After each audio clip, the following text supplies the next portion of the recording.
We are back for round two. Ms Legalista, aka Attorney Sheila here. We're back for round two talking about this case that Cassandra Ventura has filed against Sean Diddy Combs, Epic Records, Bad Boy Entertainment, and Doe Corporations, one through something I don't remember. But anyway, I've been breaking this lawsuit down so that we can follow it. I've already done video one. If you haven't seen it, go back and see it. I'm breaking it up so I can talk about bits and pieces as they've been put together. I did the introduction. Now let's take a look at, I think we, let me go back. We did the introduction. Yeah.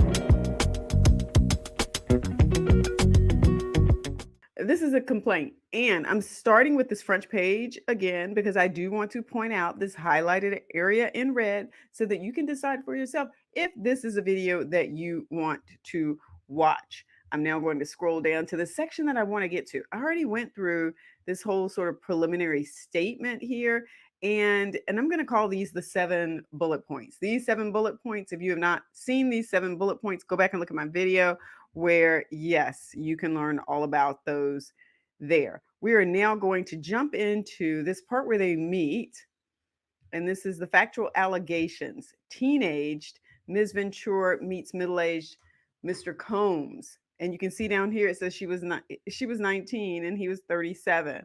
But let's take a look at this and break this down. Ms. Ventura met Mr. Combs in late 2005 or early 2006 after Mr. Combs heard Ms. Ventura's first single playing in a club and expressed interest in signing her to his label, Bad Boy Records. At the time, Ms. Ventura was 19 years old. Mr. Combs was 37 years old. Okay, so that's going to be a big factor. I think that they're going to be pointing out again and again, if this goes to trial, this age gap, how young she was, how he was a mogul who had influence and control, and how he exercised that over her by starting, in this position of being her boss. So I think this is a really big deal.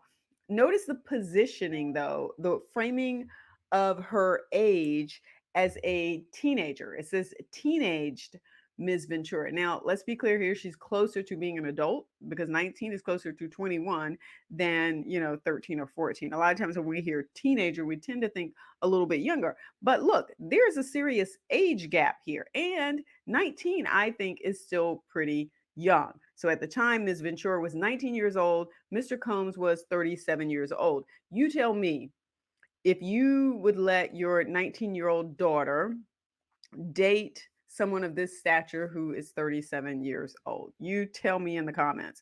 Within months, in February 2006, Ms. Ventura signed a 10-album deal with Mr. Combs' record label. Ms. Ventura's first album, Cassie, was released in August 2006, debuting at number 4 on the US Billboard 200. That's a major accomplishment. To promote the album, Ms. Ventura made television appearances on MTV's Total Request Live and BET's 106 in Park. Ms. Ventura suffered from significant performance anxiety during these appearances, and press outlets were highly critical of Ms. Ventura's performances on these shows. Mr. Combs, however, sought to rehabilitate his newly signed talent, telling MTV News, "You could hear the nervousness in her voice. And to be honest, I kind of smiled at it because it made me really appreciate what I really love about her. She's a regular person. It just made me appreciate that she got nervous, and it was kind of cute to me, to be honest. You've got to understand that success for her is coming out of nowhere. It's just so huge, and sometimes everybody handles it differently." Now imagine, going back, being Ms. Ventura's attorneys, the firm representing her, and saying, you know what, we're going to go back. We're going to start to find these quotes where he is talking about her back when she was really young, when he knew she was impressionable, when he knew she was nervous. I mean, these are his words. They are going to take his words and use them to make their case. He's going to make their case for it. He says, you can hear the nervousness. So she's 19. Well, at this point, maybe she's 20, but you can hear the nervousness. He says that. He says that. So obviously he knew. They're going to be using this. It says, let's get back to what she's saying here. While clearly paternalistic in noting that it was cute and to him how regular Ms. Ventura appeared, Mr. Combs' comments rang true to some extent. Upon signing with Bad Boy Records, Ms. Ventura was quickly thrust into the spotlight and was unfamiliar with how to navigate her new celebrity status. Mr. Combs' recognition and glorification of Ms. Ventura's naivety provided to set the groundwork for his manipulative and coercive romantic and relationship with Ms. Ventura, a woman nearly 2 decades his junior. And let me point this out before I pointed it out in the last video that I did when I talked about this complaint. You know, YouTube will sort of flag some stuff if you're talking about certain things. And I really want to be able to share this lawsuit with you without having it go down into the dungeon because YouTube will depress certain things. All right, within a year of signing with Bad Boy Records, Mr. Combs became deeply entrenched in Ms. Ventura's life, almost immediately asserting possession and control over her and inserting himself into all aspects of her career and personal life.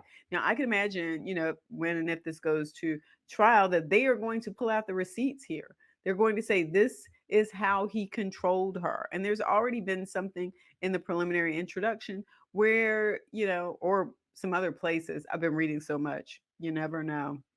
But how she's talking about, you know, controlling her visitation with her parents in that relationship. So all of these things are going to come out. In November 2006, Mr. Combs invited Ms. Ventura to perform his song Come to Me along with him at the MTV Europe Music Awards in Copenhagen, Denmark. After rehearsal for the performance, Ms. Combs walked around in a robe with a drink in his hand, flaunting his lavish party lifestyle to his label's newly signed artist. During hair and makeup leading to the performance, Ms. Ventura's hairstylist and Mr. Combs' makeup artist told Ms. Ventura that Mr. Combs was interested in Ms. Ventura.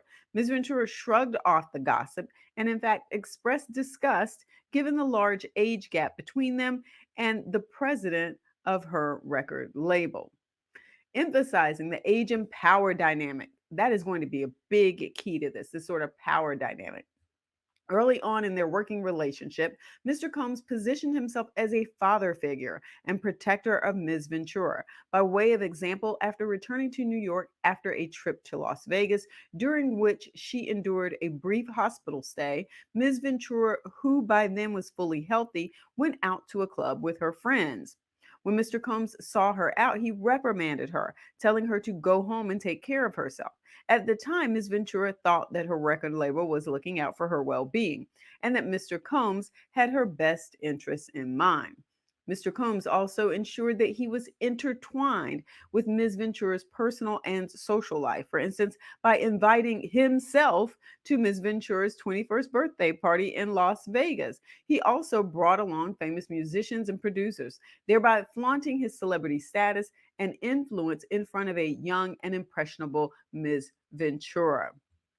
Again, we see the power dynamic and the age and the influence. All of this is being laid out in these allegations here.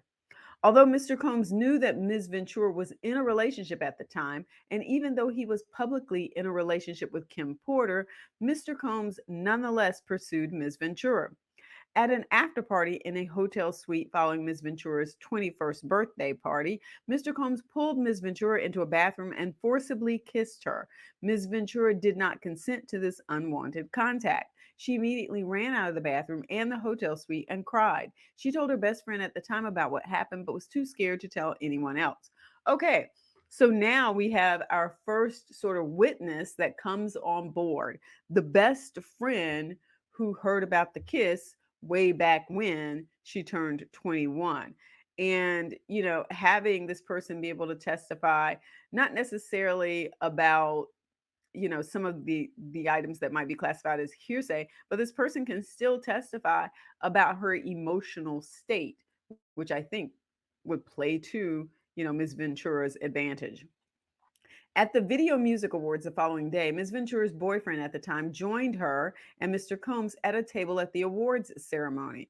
Mr. Combs became angry, telling Ms. Ventura that the invitation to the awards ceremony was only for her and not for her significant other. Okay. So this is how we get started here. This whole 21st birthday party, the information here from these two people. So it's not clear because this is another big key to this too, because she's sort of alleged that, well, I shouldn't even say sort of, she's alleged that other people who were working as part of his group, his employees, other companies, also sort of pressured her into this relationship or did things that put her in a position where she was going to have to be dealing with him in a personal sort of way and not necessarily this professional way. So you see here this comment that she's got added in here in paragraph 34 about his makeup artist and her hairstylist. Who were these people?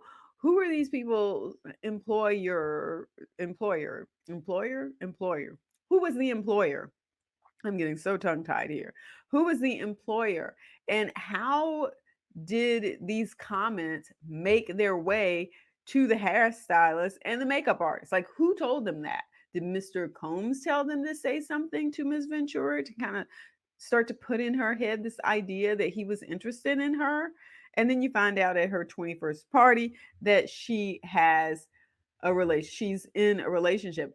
And more than likely, the relationship that she has is probably someone who is a peer to her, probably someone who is more along the lines of her age. I think age is going to be a key factor here. The fact that she was 19 when all of this sort of started, and yes, she grew older and the relationship started, not too much longer after that, but still, throw that age in with some of the actual allegations that she is saying about the things that happen, and then who he is, his influence, and then also some of the other things that she said he actually did to her. So I think age is going to be a big factor in this. You let me know in the comments if you agree, if you have concerns about a 19-year-old being with a 37-year-old and what that says to you, whether or not, you would condone a relationship with your daughter